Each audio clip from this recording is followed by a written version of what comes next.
कुछ हम कहें, कुछ तुम कहो, बात जब ये चल पड़ी, गुलमोहर की छाँव में आओ बैठे दो घड़ी। कुछ हम कहें, कुछ तुम कहो, बात जब ये चल पड़ी, गुलमोहर की छाँव में।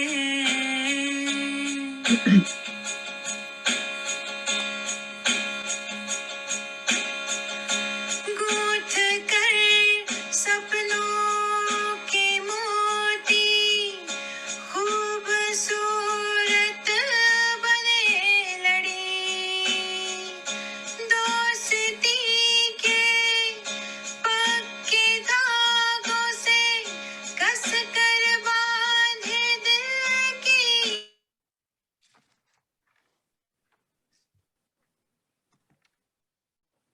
नमस्कार मित्रों, मैं मधु शर्मा न्यूयॉर्क अमेरिका से आप सभी का गुलमोहर के इस छांव में हार्दिक स्वागत और अभिनंदन करती हूँ।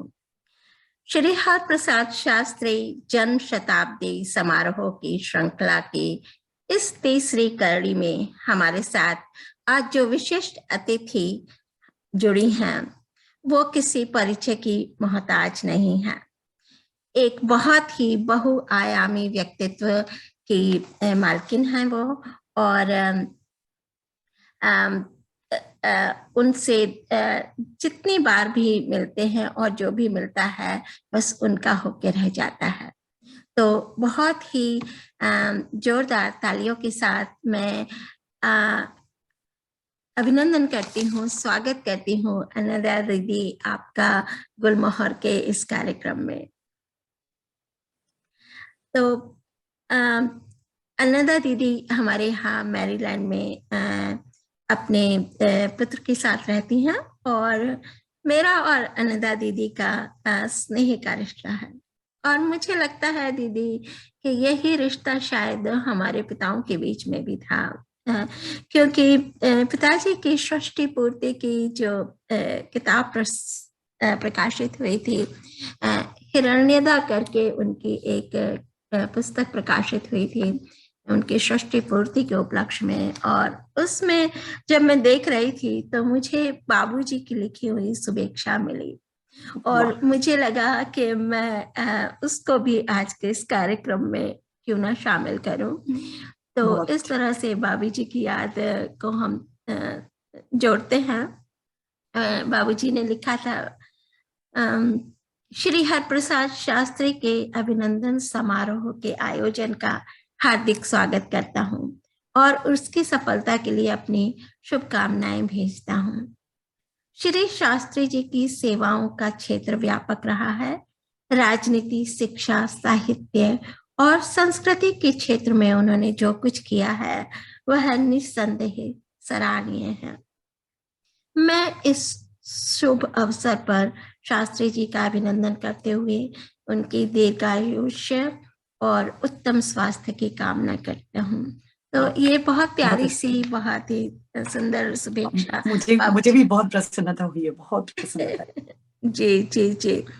तो दीदी आज का कार्यक्रम बहुत विशेष होने वाला है, क्योंकि आज हम दो बेटियां, ऐसी बेटियां जिनके पिता साहित्य से के क्षेत्र से थे, जिनके पिता अपनी दोनों बेटियों के आदर्श थे और आज हमारे बीच नहीं है। और मैं जानती हूँ कि आपको भी और मुझे भी अपने पिता के बारे में बात करना कितना अच्छा लगता है। तो आज सबसे पहले हम अपने पिताओं की बात करेंगे। तो दीदी आज आपसे के माध्यम से हम जानना चाहते हैं बाबूजी के उन तमाम संस्मरणों को, उन तमाम यादों को जो हमें कहीं और ढूंढने से नहीं मिलेंगी, सिर्फ आप ही वो हमें हमारे साथ साझा कर सकती है। तो आपका बहुत बहुत स्वागत है। और आप किस तरह से बाबूजी को याद करेंगे आज? बहुत बहुत धन्यवाद मधु। मेरे लिए प्रसन्नता से भी अधिक सौभाग्य का विषय है कि आज हम आपके मनीषी पिताश्री आदरणीय हरप्रसाद शास्त्री जन्म शताब्दी वर्ष समारोह की श्रृंखला में मुझे आपने आमंत्रित किया, और ये मेरे लिए अत्यंत सौभाग्य की बात है। तो साहित्य जगत के इस गरिमामय व्यक्तित्व आपके पिताश्री श्री आदरणीय हरप्रसाद जी को मैं सादर नमन करती हूँ और अपनी विनम्र श्रद्धांजलि अर्पित करती हूँ। बहुत सही कहा आपने कि हम दोनों बेटियों के लिए आज ये स्वर्णिम अवसर है, ऐसा बहुत कम हो पाता है। और मैं अपने आप को इस मामले में भाग्यशाली मानती हूँ कि हम दोनों ही इतने मूर्धन्य, इतने वरिष्ठ साहित्यकार, दिग्गज साहित्यकारों की बेटी हैं। तो आज भी मुझे तो ऐसा लगता है जैसे बाबूजी यही कहीं हैं और हम लोगों को देख रहे हैं, और इसलिए उनका स्मरण हुआ तो स्वाभाविक ही था आज। और सबसे बड़ी बात यह है कि अपने बाल्यकाल से ही, मुझे बचपन से ही बाबूजी के माध्यम से उस युग के दिग्गज साहित्यकारों से का दर्शन पाने का सौभाग्य मिला, साथ ही उनको सुनने का सौभाग्य मिला, और सबसे बड़ी बात कि उनसे पारिवारिक संबंध भी बने। किसी को चाचा जी, जो बाबूजी से बड़े थे उनको ताऊ जी कहती थी, जो बाबूजी से छोटे थे उनको चाचा जी कहती थी। तो आज भी मुझे याद आ रहा है डॉक्टर मैथिली शरण गुप्त, सिया राम शरण गुप्त, जैनेन्द्र कुमार, रामधारी सिंह दिनकर, अज्ञे, गोपाल दास नीरज, शिव मंगल सिंह सुमन, बहुत अनेकों बहुत लोगों से मिलना हुआ, और तब छोटी थी तो बड़ा स्नेह मिला। और तो वो जो स्मृतियां जो हैं, देखिए बड़ा मन करता है कि काश उस समय वीडियो होता तो हम उसको कैप्चर कर लेते, लेकिन वो तो नहीं हो पाया। लेकिन हमारा तो मन और मस्तिष्क, इतना बड़ा वीडियो कैमरा हमारे अंदर है कि वो स्मृतियां सब आज भी वहां पर अंकित हैं। और देखिए कितना बड़ा मेरा सौभाग्य था कि मैं आदरणीय महादेवी वर्मा जी के रामगढ़ स्थित निवास पर जाकर उनसे मिली, और बहुत ही वात्सल्यमयी महिला थी, वो तो सब जानते हैं, और बहुत अच्छा लगा उनसे मिलके। तो ये सब मेरी अनमोल धरोहर है, और मैं बड़ी इस बात से बहुत प्रसन्न हूँ कि मेरा पूरा जीवन आज भी बाबूजी को धुरी मानकर और उसके इर्द गिर्द घूमता है। कभी बाबूजी मुझसे अलग नहीं हुए हैं। जी बिल्कुल, ऐसा ही मुझे भी लगता है दीदी। और आप तो आपने तो लाइक उनसे संबंध बनाए, लेकिन मेरी मूर्खता ये रही कि मुझे उस वक्त ज्ञान ही नहीं था कि मैं जिन व्यक्तियों से मिल रही हूँ वो कौन है और उनसे मिलना क्या मायने रखता है। जब दिनकर जी घर आए थे, मैंने उनके पैर छुए और मुझे बुलाते रह गए, बेटा इधर आओ, बेटा इधर आओ, और मैं दौड़ के बस पैर छुए और मेरा काम खत्म और मैं दौड़ के बाहर खेलने चली। तो ये तक ज्ञान नहीं था मुझे कि ये लोगों को मिलना क्या मायने रखता है जीवन में। बिल्कुल बिल्कुल बिल्कुल मधु, जिस अनुभव से तुम गुजरी हो बिल्कुल वही अनुभव मेरा भी है। मैंने कभी सोचा नहीं कि गुलाम मोहम्मद बख्शी कश्मीर के मुख्यमंत्री, उनकी गोद में बैठी हूँ और फोटो खींच गई, और मुझे पता ही नहीं कि मैं इतने बड़े व्यक्ति की गोद में बैठी हूँ। या जैसे इन लोगों का जो सानिध्य मिला मुझे, मैंने सोचा कि हाँ ठीक है, हमारे पारिवारिक संबंध में हम लोग मिल रहे हैं, लेकिन आज इतना गर्व होता है और कि किन व्यक्तियों से मैं मिली हूँ। और वो युग सचमुच में एक अलग ही युग था, और वो युग समाप्त हो गया है। हम लोग के कुछ प्रतिनिधि अभी भी साहित्यकार हैं जो उस श्रृंखला को आगे बढ़ा रहे हैं। तो और पता नहीं, एक भक्ति सी थी बाबूजी के लिए, उनका जो ओजस्वी व्यक्तित्व था और जो उनके निश्चल उदात्त विचार थे, उनको देखकर मैं हमेशा बाबूजी से ही कहती थी, बाबूजी आप लगता है पिछले जन्म के अभिशाप वश आपने को ये जन्म मिला है, नहीं तो आपको तो साधु होना चाहिए था या देवता। तो हंस के कहते थे, बेटी तू इसलिए कहती है कि तू मेरी बेटी है ना, तो तू तो कहेगी। मैंने कहा बाबूजी ऐसा नहीं है। तो देखो अचानक एक बार क्या हुआ कि एक जापानी महिला आई जापान से, और एक बाबूजी के लिए, उनको मालूम था बाबूजी को प्रकृति के प्रति बहुत आकर्षण है, तो बहुत सुंदर पेंटिंग थी, उसमें प्राकृतिक सारे नजारे थे और उसमें कुछ जापानी में लिखा हुआ था। तो जी। मैंने पूछा कि ये जापानी में लिखा है तो क्या लिखा है? तो उन्होंने कहा कि आप साधारण मानव नहीं हैं, आपको तो साधु होना चाहिए था। जी। तो मैंने उस समय बाबूजी की तरफ देखा कि हम्म, चलिए मैं तो बेटी हूँ, पर ये हम्म, विदेशी जो है ये जी। तो आपकी कुछ नहीं लगती थी, लेकिन कितनी प्रभावित हुई आपके जी। व्यक्तित्व से। बाबूजी जापान भी गए थे, जी। तो इसलिए मुझे लगता है कि ये जो हम लोगों ने पाया है ना, वो बहुत ही हमारा जी। बहुत दुर्लभ चीजें हैं। और दुर्लभ। आज भी देखिए पिता और बेटी का संबंध ऐसे ही होता है। और मुझे जी। लगता है कि ये मैं नहीं सोचती, सारी बेटियां अपने पिता के लिए जी। ऐसी जी। सोचती होंगी, लेकिन बिल्कुल गर्व आपने तो होता सही है। कहा दीदी के जो है हर बेटी के लिए उसका पिता जो है वो उसका सबसे पहला और बिल्कुल। सबसे बड़ा हीरो होता है। हाँ। और हमारा तो ये सौभाग्य है कि हमारे पिता दोनों के पिता सच में हीरो ही थे अपने टाइम के। और जी। आज भी जब लोगों से मिलते हैं और इतने वर्ष बाद भी लोगों के मन में उनकी स्मृतियां जीवित रहती हैं, तो लगता है कि वो इस काबिल थे, तभी लोग इतना याद करते हैं उन्हें अभी भी। बिल्कुल जी दीदी। मधु, हम जब कभी किसी फंक्शन में जाती थी जहां बाबूजी जी। को कुछ भाषण देना होता था, कुछ था, तो जब तालियां बजती थी उनकी जी। उनकी बातों पर, तो मेरे आंख में आंसू आ जाते थे और मैं इतनी भावुक हो जाती थी। आज भी कहीं बाबूजी को, और उन दिनों तो जब मैं शादी होके नागदा चली गई, तो कभी टीवी पर जब बाबूजी आते थे तो मैं दौड़कर टीवी पे जाके बाबूजी को छू लेती थी। जी। मतलब इतना मन में वो था मेरा जी। उनके लिए, जी। जो भी है कह लो, भक्ति ही समझ लो। और जी। ये बिल्कुल सच कह रही हो कि बाबूजी हमारे पिता जो हैं वो हमारे हीरो होते हैं, और कहीं जी। ना कहीं हम अपने पति में भी वही जी। रूप देखना चाहते हैं। तो जी। मैं तो कई बार हंसती थी। मैं कहती अपने मेरे पति भी बहुत होते हैं, बहुत बुद्धिजीवी वो भी थे, और जी। बहुत सरल और निश्चल व्यक्ति थे। तो मैं हमेशा कहती थी कि मेरे भाग्य में 2 बाबूजी लिखे हैं। तो सच में बहुत केयर करते थे। तो जो भी है, पर सबसे मजेदार बात ये बताऊं जी। कि मेरा लेखन मैं नहीं जानती थी। मैं सोचती थी बाबूजी लिखते हैं तो जी। ठीक है, घर में लेखक हैं, अम्मा भी लिखती थी। जी। तो बाबूजी मुझसे कहते थे बेटी तू कुछ लिख तू। तो जी। मैं सोचती थी मन में कि मुझ में तो ऐसी योग्यता नहीं है।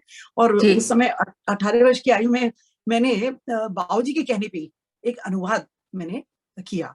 जी। तो एक फ्रेंच, मैं पढ़ रही थी आपके बारे में जब हाँ, तो मुझे था कि आपने 14 वर्ष की आयु में फ्रेंच नॉवलिस्ट आंद्रे जीन जो थे उनके उपन्यास का फ्रेंच अ, नॉवेलिस्ट थी। जी हिंदी से अंग्रेजी से हिंदी में आपने अनुवाद किया। हाँ, और और फिर वो फिर सस्ता, जी सस्ता धारावाहिक रूप साहित्य से में। प्रसारित भी हुआ, जी। प्रकाशित जी। हुआ जी। जी। साप्ताहिक हिंदुस्तान में, और साप्ताहिक। सस्ता साहित्य मंडल से प्रेम और जी। जी। प्रकाश जी। उसमें। क्या वाह, क्या तो 18 वर्ष की आयु में इतना सुंदर अनुवाद कि जिसमें धारावाहिक तक बना हो। सच में आप दीदी कहते हैं ना कि पिता की आप में पूरी पूरी वो जीन्स आई हैं। पता नहीं, मुझे तो मालूम नहीं नहीं। कि कब कहाँ नहीं। से कैसे आ गई। मैंने तो जी। कुछ भी नहीं किया है बिना मांगे। कोई भगवान को बहुत धन्यवाद देती हूँ, बहुत उनकी कृतज्ञ हूँ कि जी। बिना मांगे मुझे इतना कुछ मेरी झोली में जी। भर दिया है। जी। और सबसे मजेदार बात ये कि जी। जब मैं शादी होके 18-19 वर्ष की आयु में शादी हो गई, और मैं जी। जब नागदा आई, तो एक कोई उड़ीसा से चित्रकार आए थे। तो उन्होंने कहा कि वो चावल पर जी। कुछ लिखते थे। ये जी। बहुत उस समय बहुत प्रसिद्ध हुए थे वो। जी। तो जी। जी। उन्होंने मुझसे कहा कि आप कुछ मुझे लिख के दीजिए। अब मैं तो बड़े असमंजस में कि मैं क्या लिख करके दूं उनको। तो मैंने सोचा कि बाबूजी की वर्षगांठ आने वाली है, तो उनके व्यक्तित्व के अनुरूप मुझे कुछ करना चाहिए। जी। तो मैंने कोशिश की और एक कविता लिखी, छोटी सी। और वो कविता चित्रकार ने चावल पर उकेरी। तो मैं सुनाना चाहूंगी उसके कुछ जी बिल्कुल कार्टून। बिल्कुल, हमारा सौभाग्य है कि हमें वो सुनने को मिलेगी आज आपके माध्यम से। बहुत सुंदर। जी। जी। बहुत छोटी सी है जी। कि जी। मानव होकर भी जिसका जीवन देवता तुल्य रहा। ये तो मेरी हमेशा से उनकी जी। तरफ मेरी यही भावना रही।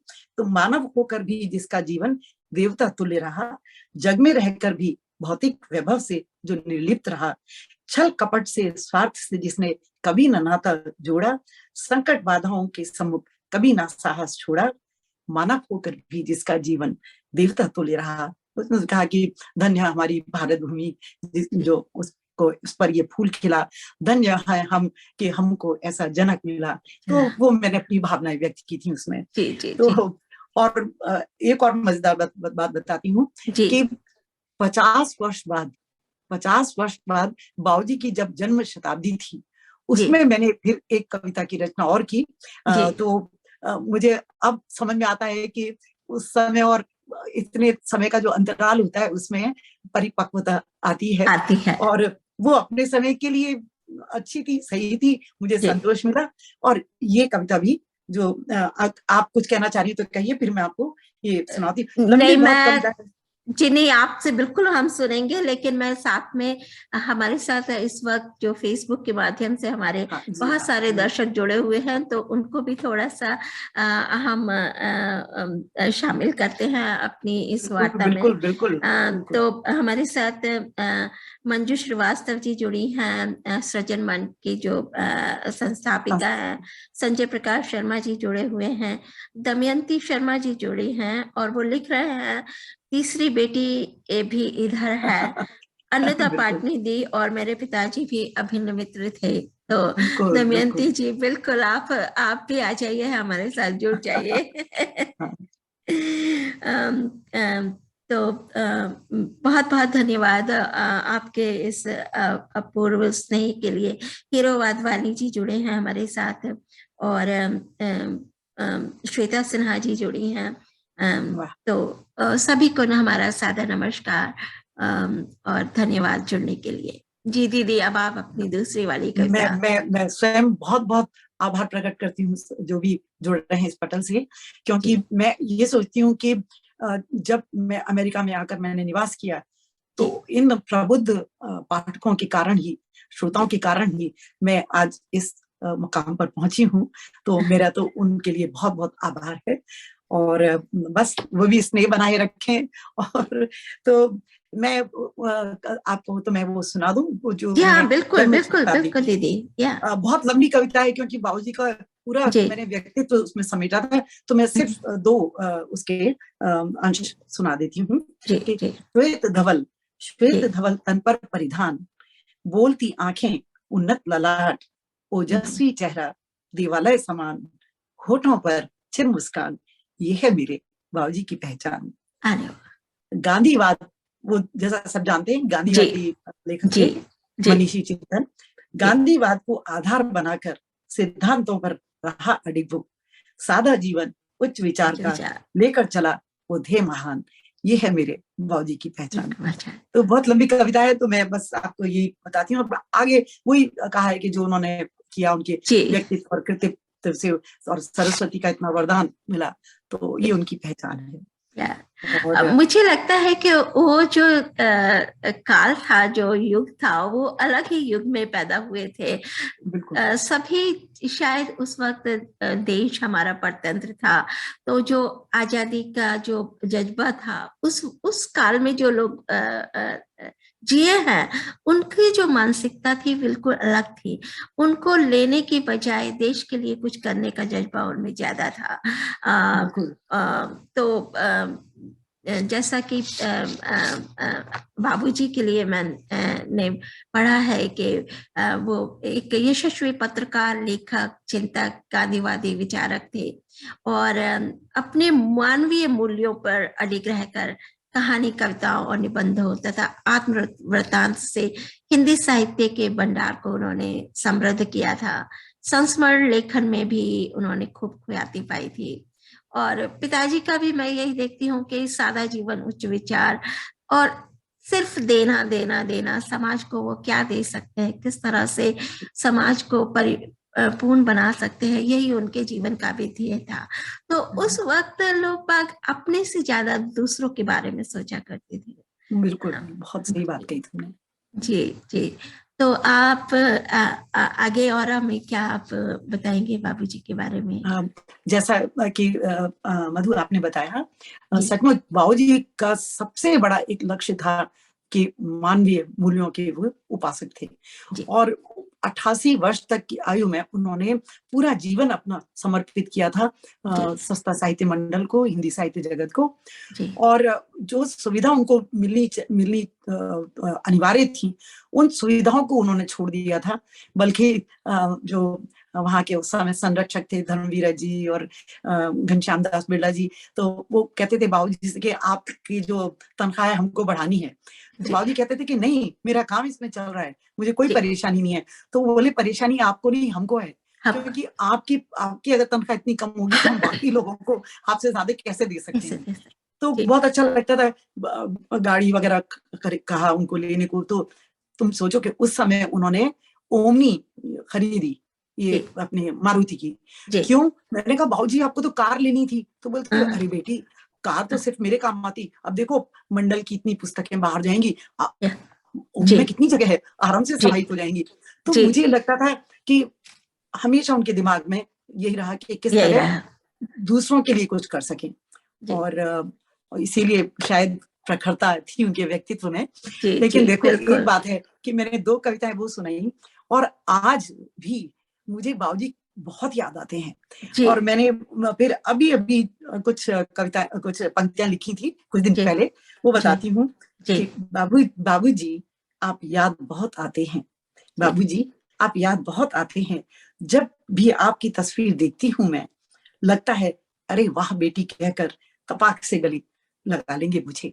जी। अपने कंधे पर सर रखकर मेरा, दुनिया का हर दुख हर लेंगे मेरा।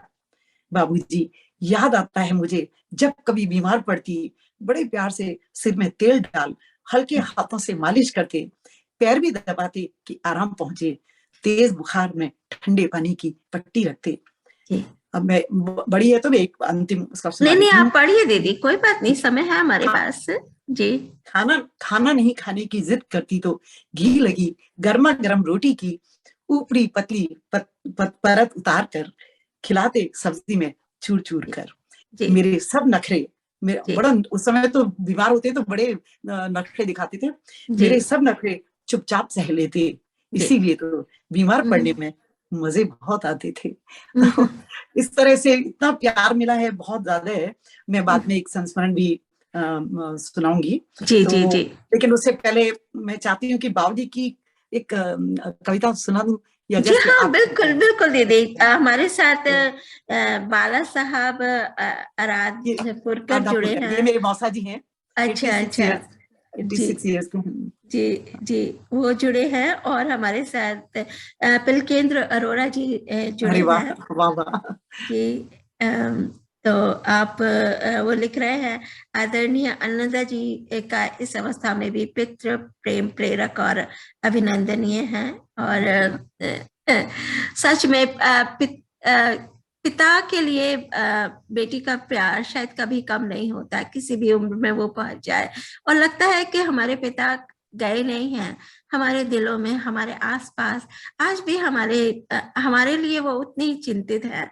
और हम तो अपने पिताओं से बातें करते हैं, मैं तो बिल्कुल। करती हूँ दीदी, हाँ, जब भी बिल्कुल कुछ होता बिल्कुल। है तो पिताजी के साथ ऐसा लगता है कि वो मेरे आसपास है, बिल्कुल। और मैंने एक पहिया भी लिखी थी, यादों के झुरमुट में जुगनों से चमक जाते, मेरी पेशानी को चूम के चले जाते। तो अभी भी वो स्पर्श पिता का हम बिल्कुल महसूस, बिल्कुल। भले और ही कितने दिन हो गए उन्हें जाए और हुए। और देखो अभी तक मेरे जितने भी चित्र हैं बाबूजी के साथ, सब में कहीं भी ऐसा नहीं है कि मैं अलग खड़ी हूँ। हमेशा उन्होंने मुझे अपने गले से लगाया है। बहुत प्यारी वो चित्र हैं। और मैं देखती हूँ तो ऐसा, और इतने जीवंत हैं, ऐसा जी। लगता है कि जैसे बाबूजी बिल्कुल बोल पड़ेंगे अभी के। जी। और हमेशा अन्नी बेटी हमेशा करते थे। तो जी। मेरी सहेलियां, मेरी मित्र चढ़ाई भी करते थे कि बड़ी बाबूजी तो सारे वक्त अन्नी बेटी की रट लगाते हैं। तो मुझे तो बहुत इस पे गर्व होता था जी। कि बाबूजी मुझे इतना प्यार करते हैं, बहुत लाडली थी। खैर, जी। तो एक तो ये कि मैंने ये देखा कि बाबूजी ने कभी किसी भी रूप में जी। किसी को कष्ट नहीं पहुंचाया। हमेशा उन्होंने प्रयत्न किया कि लोगों को आनंद के क्षणों से बांट सके।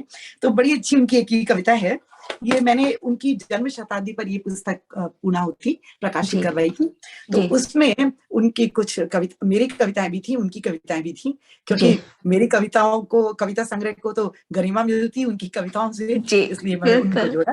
तो ये कविता है, शीर्षक है आनंद के क्षणों की याद। तुम्हारा मन हैरान है, किसी ने कुछ कह दिया था जो कटु था, अप्रिय था। तुम्हारा मन हैरान है, किसी ने कुछ कह दिया था, कुछ कटु था, अप्रिय था। उसकी कसक के साथ साथ अब तुम्हें ये भी डर है कि कल को वो तुम पर और भी चोट कर सकता है। वो चोट करे या ना करे, पर बंधु उससे कहीं अधिक तुम अपनी हानि कर रहे हो, अपना मन बिगाड़ रहे हो, अपना जीना दूभर कर रहे हो। जो क्षण गया गया, जो होना था हो गया। यदि याद रखना ही है तो मेरे मित्र, याद रखो उन क्षणों को जिन्होंने तुम्हें आनंद दिया था, तुम्हारे मन को पुलकित किया था, तुम्हारे प्राणों को सुख दिया था। मन के बोझ को हटाओ, उसे हल्का बनाओ, तब तुम देखोगे कि जीवन कितना जीने योग्य बन गया है। तो ये कविता थी उनकी। और कितनी सार्थक और कितनी सादा और कितना कहते हैं ना कि कितना सरल भाषा में कितना कुछ कह जाते थे। बाबूजी की एक विशेषता और थी मधु, कि बाबूजी ने हमेशा कहा कि जो कुछ भी व्यक्ति लिखता है वो बहुत सरल है और सर्वग्राही होना चाहिए। बहुत क्लिष्ट वो लिखे तो मुझे लगता है, जो मैं भी बिल्कुल बहुत ही सरल लिखती हूँ और बिल्कुल दिल की बातें ही लिखती हूँ, तो उसमें कहीं भी क्लिष्टता नहीं मिलेगी। कई बार सोचती हूँ कि प्रांजल भाषा और ये अच्छा लगता है दूसरों की कभी सुन के, पर फिर मुझे लगता है कि जो मैं हूँ मलिक, वही लिखना चाहिए। तो एक उन्होंने बड़ी अच्छी, एक मजदूर दिवस पर उन्होंने एक बहुत अच्छी बड़ी छोटी सी 5-6 पंक्तियां हैं जी, सुनाइए। इसका शीर्षक है बेबसी। माँ कहाँ जा रही हो? काम पर। कब लौटोगी? शाम को। हमारे लिए क्या लाओगी? माँ जवाब नहीं देती, पर उसका मौन कहता है थकान, उदासी। तो ये संवेदनशील हृदय से निकली बातें हैं, और ये वही लिख सकता है जो जिसने ये महसूस किया है, अनुभव किया है। तो मानव संवेदनाओं के प्रति उनकी ये जो दृष्टि थी और जो उनका रुचि थी, जो उनके प्रति जो एक संवेदना, जो एक सहानुभूति एक थी, सहानुभूति से भी अधिक वो उनको ऊपर उठाना चाहते थे। और बाबूजी की विशेषता ये रही है कि उन्होंने हर व्यक्ति के व्यक्तित्व के विकास के लिए बहुत प्रोत्साहन दिया है। तो आप सोच सकते हो कि मेरी माँ ने शादी के 20 वर्ष बाद MA किया, हम लोग भी कॉलेज जाते थे, वो बाबूजी की प्रेरणा से हुआ। तो और मुझे तो खैर बहुत ही उन्होंने बहुत प्रोत्साहन दिया, और जो भी हूँ उनका तो कुछ इसमें बहुत ज्यादा इसमें श्रेय है। तो ये है।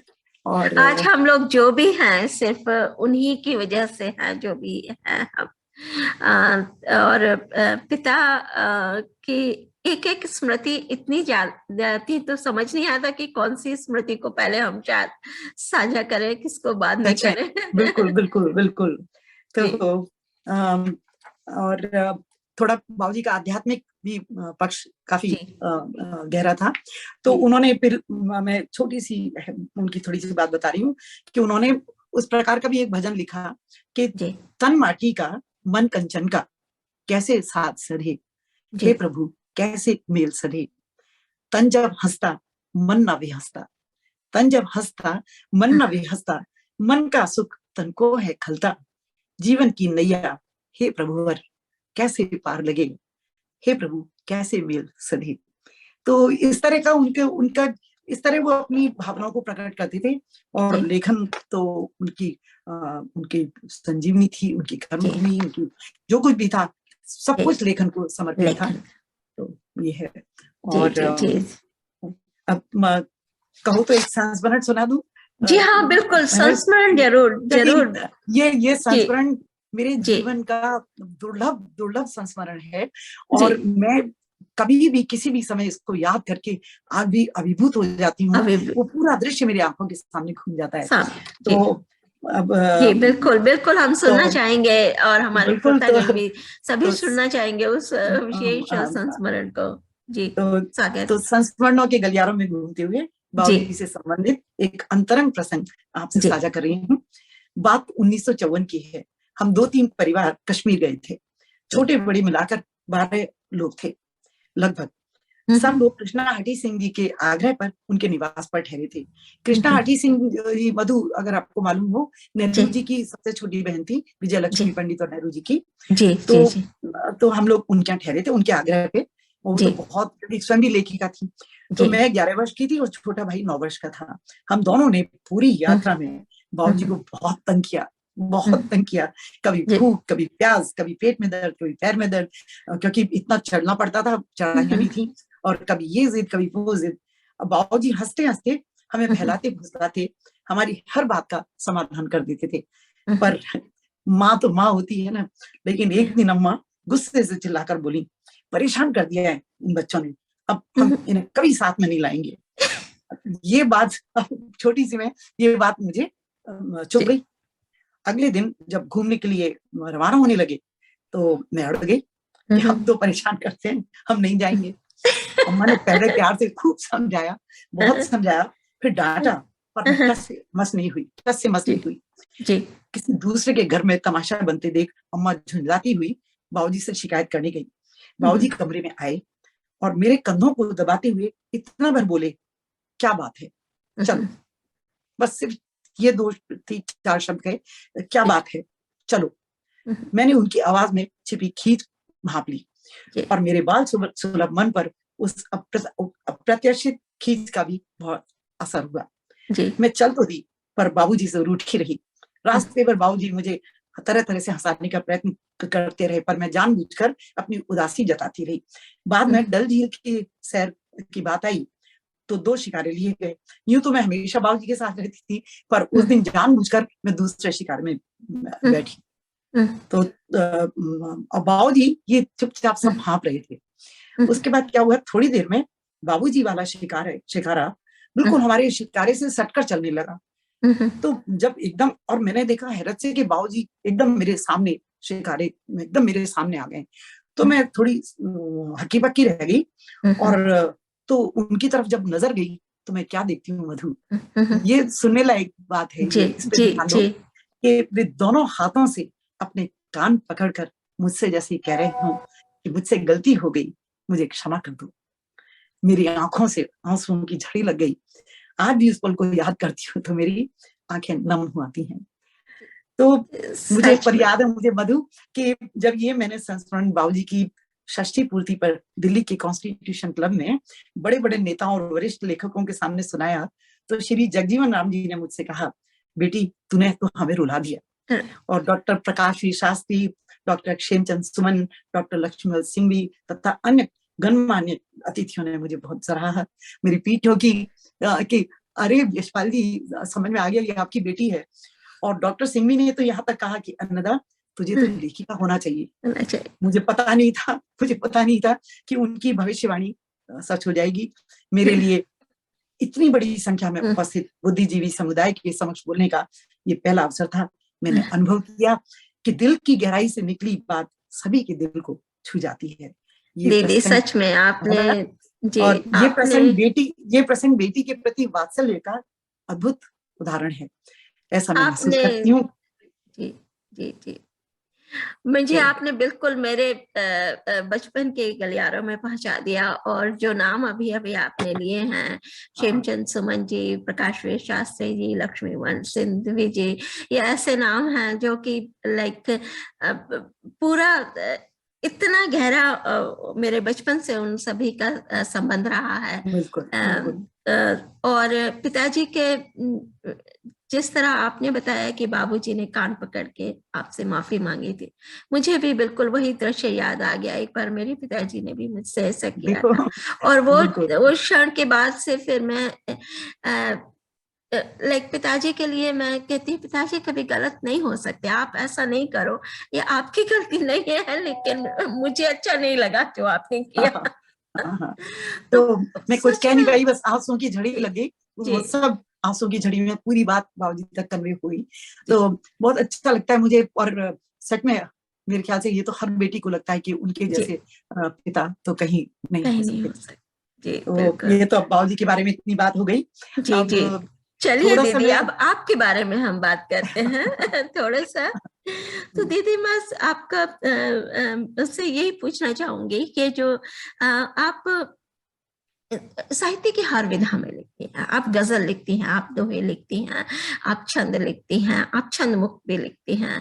तो ये सब आप आपने कब से लिखना शुरू किया, और लाइक कहाँ से आपने सीखा ये सब पे लिखने के लिए? कहीं से आप लाइक इतनी महारत आपने किस तरह से इन सब को लिखने में की? देखो, महारत तो नहीं हासिल की है, लेकिन नहीं, आप मैं बहुत अच्छा लिखती हैं दीदी। मैं बहुत खुशकिस्मत हूँ कि शादी होके मैं जब नागदा गई, ये औद्योगिक नगरी थी, छोटा सा बिल्कुल शहर जैसे, पर जंगल में मंगल। जी बहुत मैं सोचती हूँ कि मेरा जो फॉर्मेशन पीरियड था, जिस समय मेरा व्यक्तित्व का विकास होना था, उस समय मुझे बहुत सही जगह मिली। वहां पर एक तो दिल्ली से गई तो वैसे भी छोटा सा गांव था, तो लोग बड़े प्यार से देखते थे और सोचते थे जो भी था।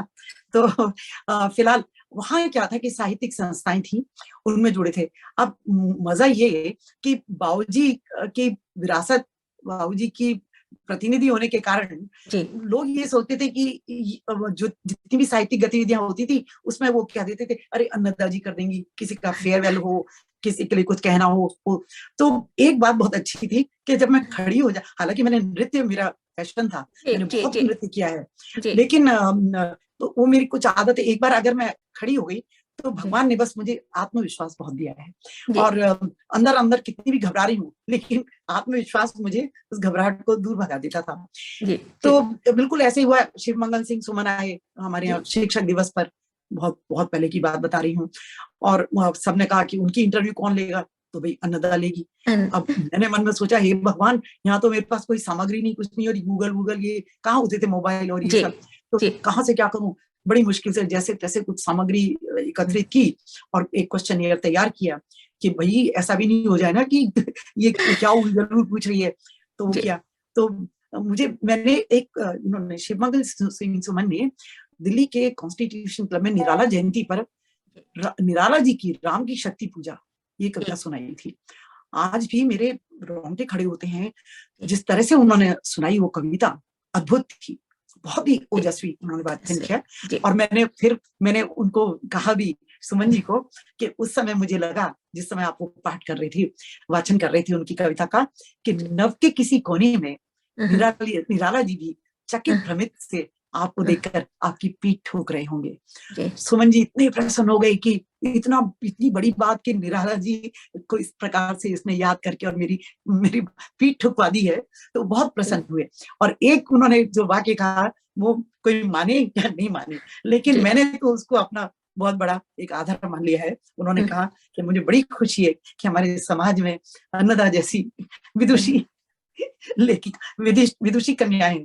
तो मुझे विदुषी नाम की तो कुछ भी नहीं थी, लेकिन हाँ, बस ये थी कि जुट जाती थी, जो भी करती थी बहुत निष्ठा और लगन से करती थी। यही कारण है कि मैं शादी के 26 वर्ष बाद सितार में MA कर पाई, वो भी। मैं वही आपसे, मेरा प्रश्न वही होने वाला था, अगला प्रश्न, कि आपने 26 सालों के बाद में सितार में MA किया। ये आपका लाइक संगीत से आपको इतना प्रेम था, या लाइक किस तरह से? सितार एक ऐसा वाद्य है, मुझे लगता है कि जो कि काफी मुश्किल वाद्य यंत्र है, तो इसमें सितार में ही आपकी रुचि क्यों हुई? कोई ऐसा विशेष कारण रहा या? हाँ, बिल्कुल विशेष कारण था, क्योंकि देखो, नृत्य करती थी तो कोई बात नहीं, नृत्य कर रहे हैं, लेकिन एक समय आता है जब आपका शरीर, आपकी उम्र साथ नहीं देगी, तो उस समय के लिए मैंने सोचा। और मुझे अपनी आवाज के लिए तो हमेशा एक कॉम्प्लेक्स तो नहीं कह सकती क्योंकि बोलने में तो रेडियो वार्ताएं भी दी हैं, लेकिन जी मुझे ये था कि भारी आवाज है और जी मैं हालांकि मैं गायन में बहुत रुचि है मेरी, जी और मुझे बड़ी खुशी है कि मेरे घर में बहुत बढ़िया संगीत का वातावरण है, सब जी गाते हैं।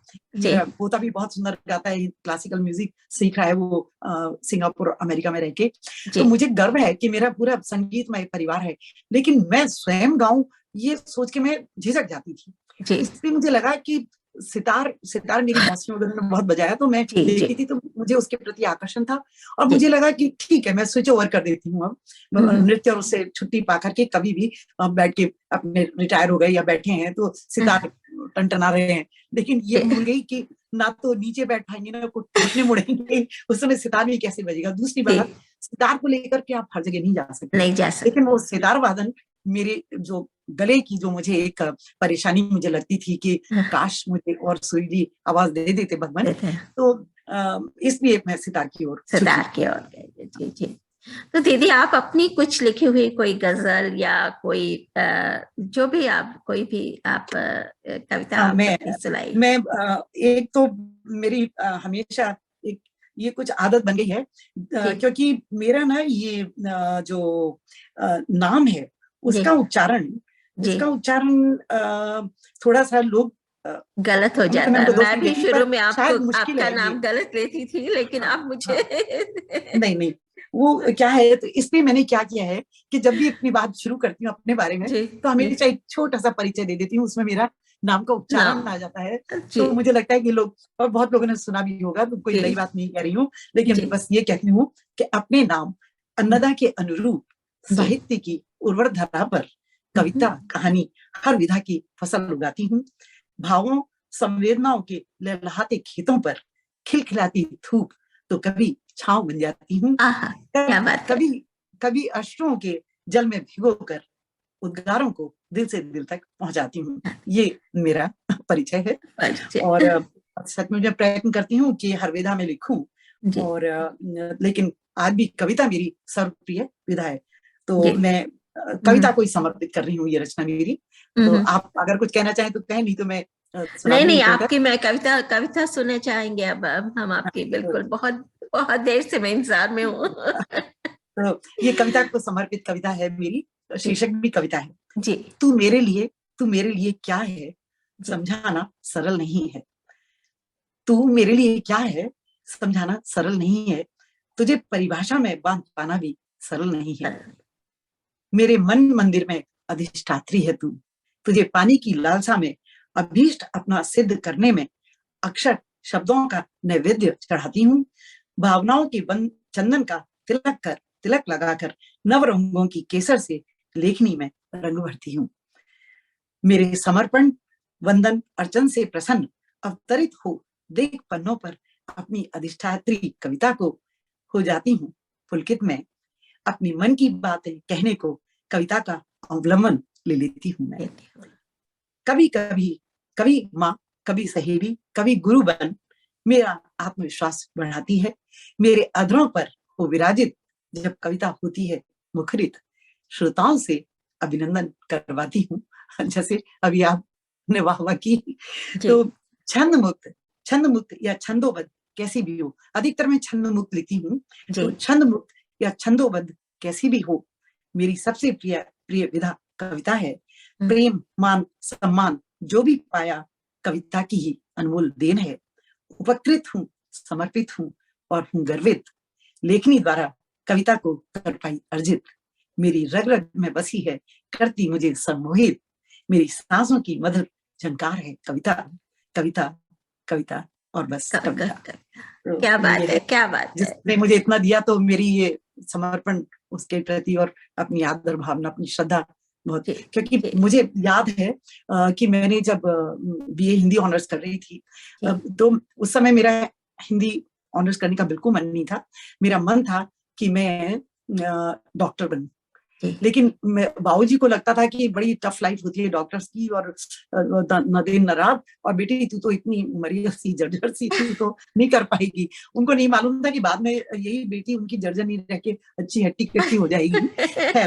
तो लेकिन आज मैं सोचती हूँ कि, और मैंने उनसे कह दिया था कि बाबूजी आप मुझे दिलवा रहे हैं हिंदी ऑनर्स, लेकिन देखिए मैं पढ़ूंगी तो नहीं, और बिना पढ़े फर्स्ट डिवीजन आएगी नहीं, थर्ड डिवीजन मेरी डिक्शनरी में नहीं है, और सेकंड डिवीजन मुझे विश्वास है कि मैं बिना पढ़े ले आऊंगी। तो हुआ वही, हालांकि फिर मुझे जब सितार में 6th ईयर में फर्स्ट क्लास फर्स्ट मिली पूरी खैरागढ़ यूनिवर्सिटी में, मैं प्रथम आई थी, तो मैंने सोचा कि कहीं ना कहीं मैंने ये पूर्ति कर दी है, और बाबूजी भी उस समय जीवित थे तो बहुत प्रसन्न हुए थे। तो लेकिन वही यह है कि असलियत तो जानती हैं, और आत्मान्वेषण तो करना चाहिए व्यक्ति को, कि अपने आप को टटोलना चाहिए। तो जो असली जो दूसरी कविता सुना दूं अभी साथ के साथ? जी हाँ, सुनाइए, बिल्कुल बिल्कुल। तो इसका शीर्षक है असलियत। स्वयं से स्वयं को जब अलग किया तो स्वयं को ही नहीं पहचान पाई मैं। स्वयं से स्वयं को जब अलग किया तो स्वयं को ही नहीं पहचान पाई मैं। बड़ी असाधारण समझती थी स्वयं को, हर एक को बड़ा वो रहता है ना अपने बारे में गलत फहमियां, बड़ी असाधारण समझती थी स्वयं को। ये तो साधारण सी निकली कोई। सोचती थी निर्मल निश्चल मन है मेरा, स्वार्थ छल कपट से नहीं है नाता मेरा। कोशिश की जब अंदर झांकने की अंदर, कोशिश की जब झांकने की अंदर, तो पाया ईर्ष्या द्वेष बह रहा है निरंतर। और भी बहुत कुछ ऐसा देखा, आशा नहीं था उसे पचा लेना। ऐसा रूप देखकर मैं घबराई, तभी मन से एक आवाज से आई, मत घबराओ बहुत सही हो। अब इसमें देखो विडंबना, मत घबराओ बहुत सही हो, कलयुग के इस काल में टिकने के लिए बहुत सही हो। सीधे लोगों का नहीं है जमाना, आसान नहीं है सीधी उंगली से घी निकालना। बातों से अपनी धाक खूब जमाओ, मौका पड़े सबको मूर्ख बनाओ। मैं असमंजस में हो गई। मैंने देखा ये मन था अति मैला, मैंने देखा ये मन था अति मैला, काला रंग उस पर था फैला। वहीं दूसरी ओर दिखा एक और मन, श्वेत रंग से रंगा शुभ्र स्फटिक मन। बोला मत ध्यान दो उसकी बात पर, भ्रमित कर देगा वो चक्रवात में उलझाकर। गलत राह पर तो वो तुम्हें चलाएगा, बहकाएगा, ललचाएगा, बरगलाएगा, चंगुल में तुम्हें अपनी फंसाएगा। दृढ़ रहो, अड़िग रहो, चलते रहो, समय भला कैसे भी आए सामना तुम्हें करना होगा। ये परीक्षा के हैं क्षण, उत्तीर्ण तुम्हें होना होगा। धैर्य, मनोबल, आत्मविश्वास, संकल्प और श्रम के बल पर सही दिशा में चलना होगा। तब देखोगे सुंदर रूप स्वयं का, पाओगे सुख अच्छे इंसान बनने का। तो ये मैंने जो बहुत सुंदर, बहुत ही सार्थक आपकी कविता। और सच में जीवन जो है वही इसी का नाम है कि हमारे जो मन के बीच का अंतर्द्वंद चलता है सही और गलत के बीच में, ये हमारे ऊपर निर्भर करता है कि हम कौन सी राह पकड़े, मन के किस स्वर को हम सुने और उसी राह पर चल रहे। और वही हमारा एक निर्णय हमारे जीवन के राह को निर्धारित करता है। और इतना सुंदर आपने लिखा है कि किस तरह से मन का अंतर्द्वंद होता है, और ये सभी के ये दोराहा की स्थिति सभी के जीवन में आती है। तो आप जिस रास्ते पे आप निकल जाए आपका जीवन वैसा ही बन जाता है। अच्छी राह पकड़ी तो अच्छा। बिल्कुल। और बहुत ही एक महीन सी रेखा है, कभी भी आप इस पार या उस पार हो सकते हैं। वो आपका विवेक जो है वो आपको सही राह दिखाएगा। तो ये था। अब हाँ दीदी, आपका से मैं एक और बात पूछना चाह रही थी कि आपने जो कथक की जो आपने शिक्षा ली वो पंडित बिरजू महाराज जी से ली। तो इतने बिरजू महाराज जी तो कहते हैं ना जैसे कथक में भगवान माने जाते हैं। बिल्कुल। तो ये कैसे संभव हो पाया? कहाँ पे आप रहते थे, कैसे उनसे आपको ये सीखने का अवसर मिला बिरजू महाराज जी से? बहुत बहुत मजेदार बात है ये भी। तुमने पूछा ना कि कैसे संभव हुआ। देखो कहते हैं ना बिल्ली के भाग से छीका टूटता है। ये बिरजू महाराज दिल्ली आए और उस समय संघर्ष कर रहे थे। उनको मतलब चाहिए था अपना सारा जमाने के लिए, लेकिन उस समय संघर्ष कर रहे थे। तो हमारे घर के सामने एक छोटी सी कोठरी में वो रहे और हमारे घर के सामने जैनिंद्र कुमार जी जो बहुत बड़े जी लेखक हैं, जी उनका घर जी था। जी तो उन्होंने, बिरजू महाराज ने बाबूजी और जैनिंद्र कुमार जी को अप्रोच किया और उन्होंने कहा कि मैं ऐसा करता हूँ, मैं घर में ही कुछ क्लासेस ले लेता हूँ। तो मैं जैनिंद्र कुमार जी के घर जाया करती थी। उनकी छोटी बेटी कनक, वो मेरे हम उम्र थी। तो जी हम लोगों ने, बिरजू महाराज ने वहां पर कथक सिखाना शुरू किया। बहुत आनंद आता था। इतने आज भी मुझे कुछ कुछ उनके जो उन्होंने जो बारीकियां समझाई थी, वो जी आज भी मैं कभी कभी जब सारा हमारा मजमा बैठता है तो उसमें दिखा देती हूँ। तो उन्होंने लेकिन जो छींका टूटा था वो ज्यादा देर नहीं रहा, क्योंकि उनको फिर नेचुरली उनकी जी पहचान थी और जी उनकी योग्यता थी। उसके आधार पर उनको एक मिला आकाश बहुत बड़ा, जी जिसमें जी उनका बहुत नाम हुआ। और फिर जी तो मुझे अफसोस रह गया कि मैं कुछ ही दिन सीख पाई। जी और उन्होंने भी बाबूजी से कहा था कि इसका नृत्य के प्रति बहुत रुझान है, तो आप इसको नृत्य में भेजिए। पर उस समय मधु, हम लोग के समाज में, परिवारों में नृत्य को एक जी करियर की तरह नहीं लिया जा नहीं सकता मान था। जाता। और मेरा मद्रास में मेरी जो थी सहेली कनक, जो जैनिंद्र कुमार जी की बेटी, उसका एडमिशन हो गया और वो नहीं, उसका इंटरेस्ट नहीं था, वो नहीं जा रही थी। तो मैंने कहा बाबूजी उसकी जगह मुझे भेज दीजिए। लेकिन वो अलग सब किस्सा था। लेकिन देखिए, थोड़ी जी समय सीखा पर बहुत प्रभाव पड़ा उनका। जी जी जी जी बिल्कुल। तो दीदी मैं आपको जब मैं देखती हूँ आपके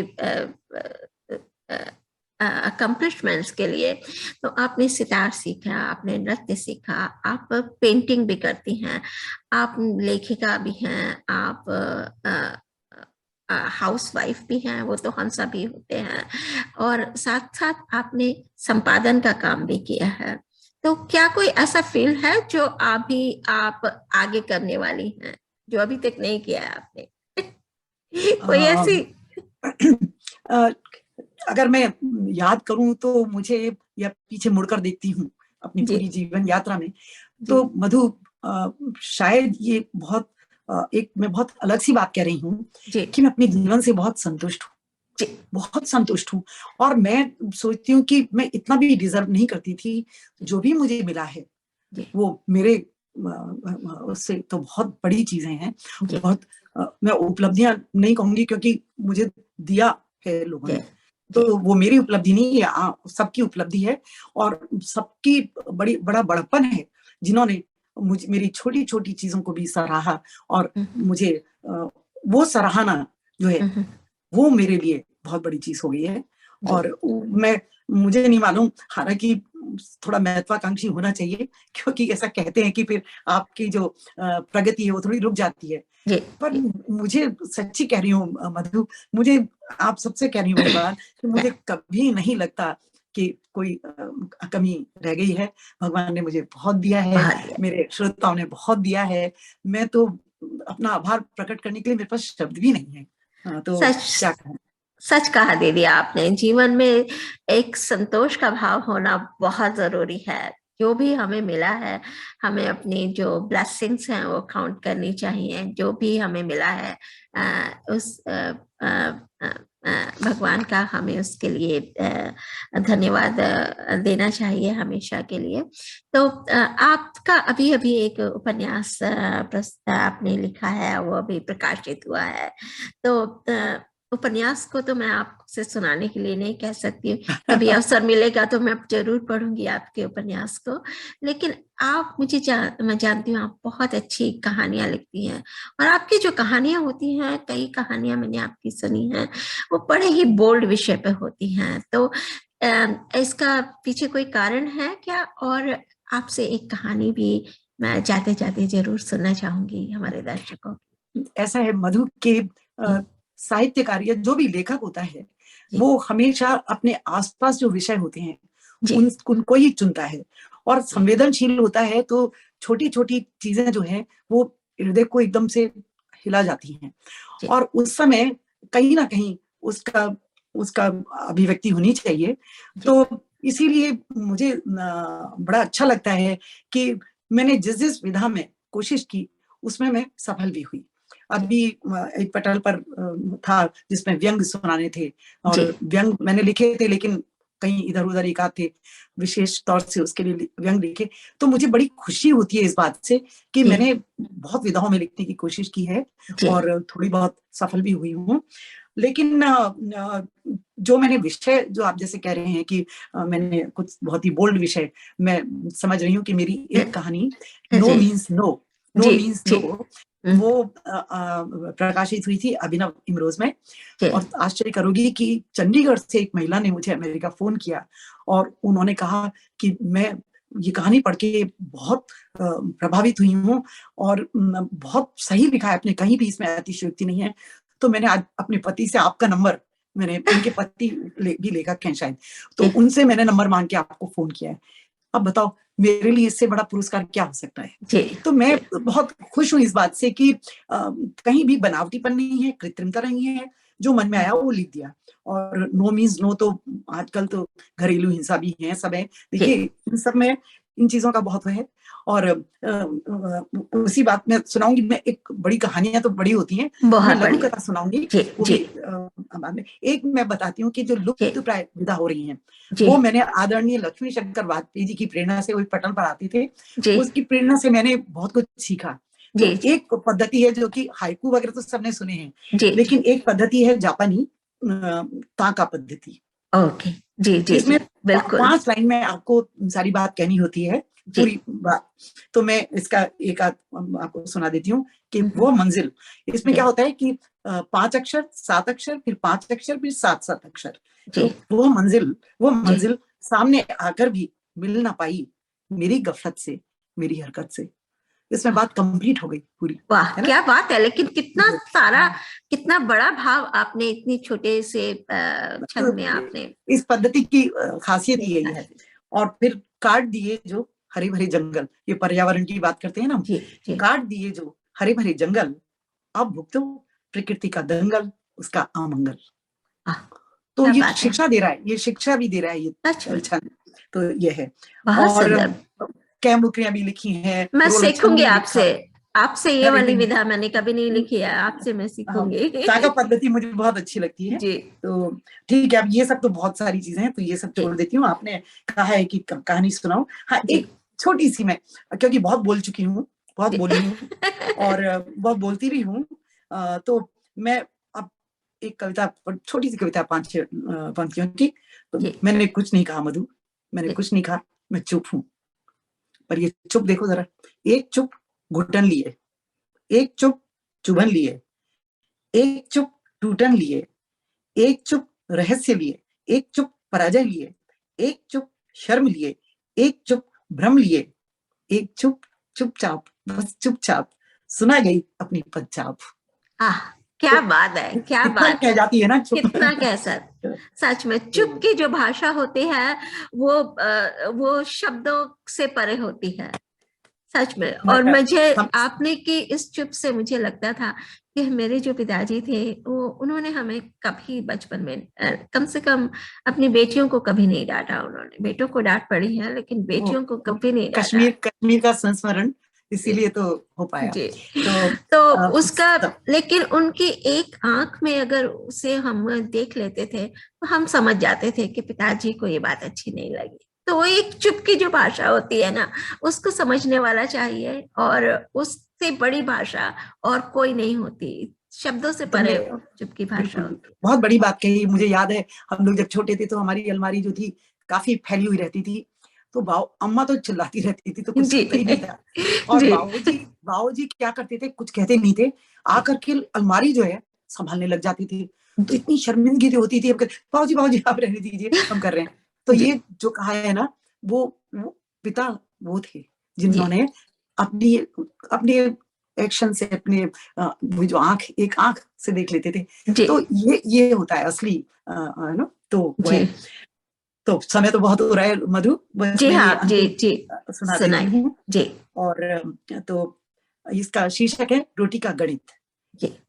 ये कोरोना काल की है, और मुझे लगता है उस समय के अभी तक जो मजदूर वर्ग है वो अभी तक उसकी पीड़ा भुगत रहा है। तो मंदा ने रोटी गिनी तो 7 थी, मंदा ने रोटी गिनी तो 7 थी, घर में खाने वाले 5 बच्चे, वो खुद और पति कुल 7 जने। 3 टाइम चलाना था, पर ये तो एक बार में ही खत्म हो जाएंगी। ये सोचकर एक रोटी के 3-3 टुकड़े किए, एक टुकड़ा सुबह, एक दोपहर और एक शाम के लिए। आज का काम तो चल जाएगा, पर बेचारी सोचती रही कि कल का क्या होगा। एक उपाय है, आज वो और उसका पति अपने बांट का हिस्सा नहीं खाएंगे तो कल बच्चों के लिए 2 रोटी बच जाएंगी। उनके फिर टुकड़े कर बच्चों में बांटकर खिला देंगे। पर पेट तो तभी नहीं भरेगा। तो परेशान थी कि करे तो क्या करे।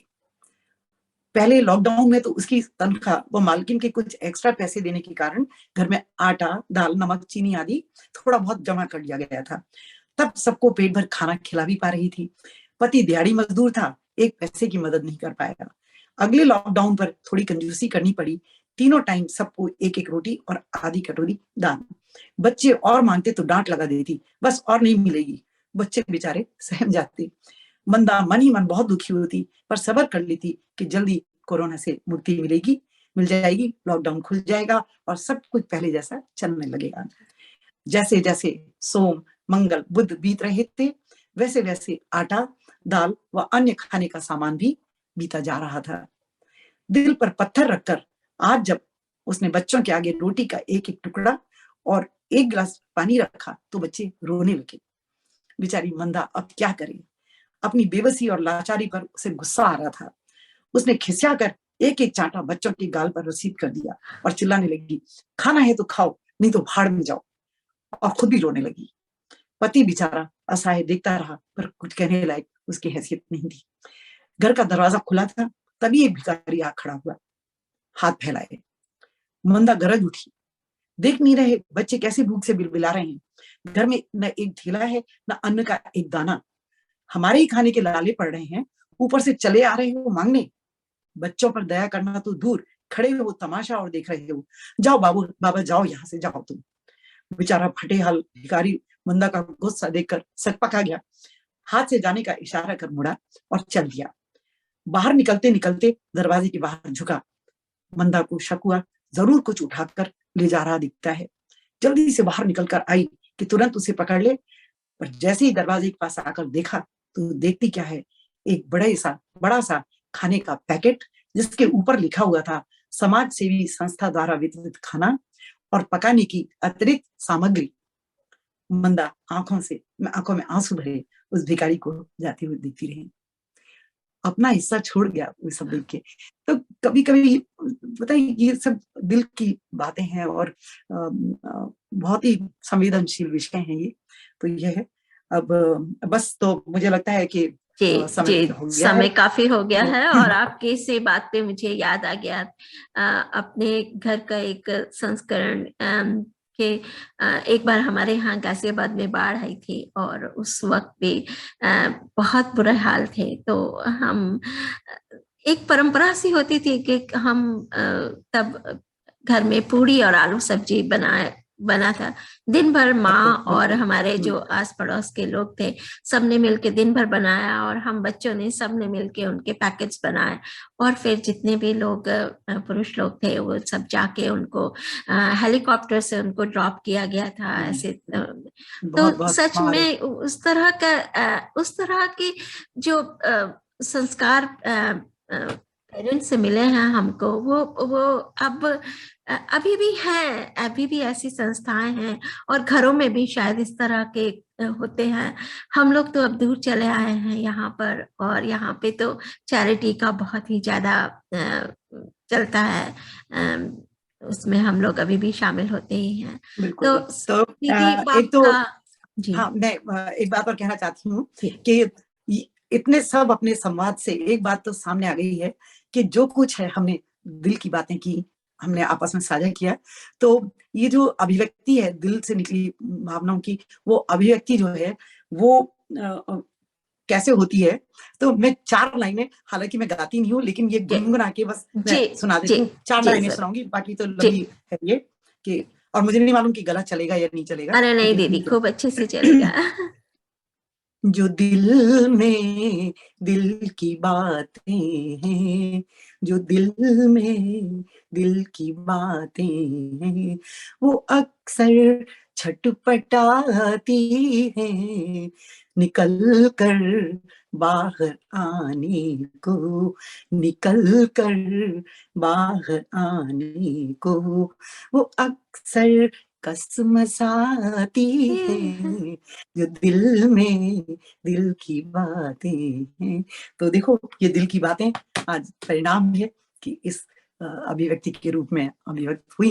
दीदी और आप गाया कीजिए, बहुत अच्छा आपने गाया, बहुत अच्छा गाया बस आपने, वो अब गाया संगीत है कीजिए। मन में, लेकिन बेसुरी नहीं जी होगी, जी लेकिन गले की जी वजह से थोड़ा सा मुझे लगता है। जी चलो जी बहुत जी बहुत बहुत समय हो गया है, तो हमें हाँ अपने साथ जुड़े हुए सभी दर्शकों का बहुत बहुत धन्यवाद देना चाहती हूँ। और हमारे साथ इस मध्य अनु बाफना जी जुड़ी हुई हैं, बाबा साहेब आराधपुरकर जी अभी तक जुड़े हैं हमारे साथ, श्वेता सिन्हा जी जुड़ी हैं, उर्मिला शर्मा जी जुड़ी हैं, हीरो वाधवानी जी हैं, सुनीता माहेश्वरी जी जुड़ी हमारे साथ, अनीस अहमद जी हमारे साथ जुड़े वाह, हैं। बहुत और बहुत धन्यवाद। सभी का आपकी बहुत प्रशंसा कर रहे हैं। सुनीता जी कह रही हैं बहुत ही हृदय स्पर्शी कहानी, हीरो वाधवानी जी कह रहे हैं बहुत सुंदर चर्चा। तो हम लोग तो बातें किए जा सकते हैं पता नहीं अभी घंटों। आनंदा दीदी से जब भी फोन पर बातें होती है तो हमारी खूब लंबी बातें ही होती हैं, कभी छोटी नहीं होती हैं। और तो इसी के साथ आनंदा दीदी, मन तो नहीं हो रहा आपसे बहुत अच्छा आपको लगा। जाने देने का, लेकिन यही समाप्त करना पड़ेगा आज का हमारा प्रोग्राम। और फिर मैं मिलेंगे एक बार फिर से अगले बुधवार को मैं 1 पुनः बजे। अपने श्रोताओं का बहुत बहुत आभार प्रकट करती हूँ उनके प्रति। और तुम्हारे लिए मधु बहुत बहुत अरे दीदी मेरे मन से स्नेह है। और जी बस हम लोग फिर कभी मिलेंगे। जी, आपका स्नेह मुझ तक पहुंचता रहता है, और इसीलिए है कि मैं जब मन होता है उठा के फोन आपको फोन अरे कर लेती हूँ। मेरे पास देखो मुझे इतना स्नेह मिला है, इतना आदर जी मिला है कि अब मेरे अगर देखा जाए तो शायद एक्सरे करेंगे तो शरीर में वही मिलेगा। और इसलिए जो इतना मेरे पास जमा पूंजी है, मैं उसको लौटाऊं तो मेरे लिए भी अच्छा है, फिर मैं जी आराम से ऊपर जा सकूंगी। नहीं दीदी आप चलो ऐसा बहुत ना बहुत कहें। चलिए धन्यवाद दीदी, मधु। मैंने ये वो कर दिया है उसको, तो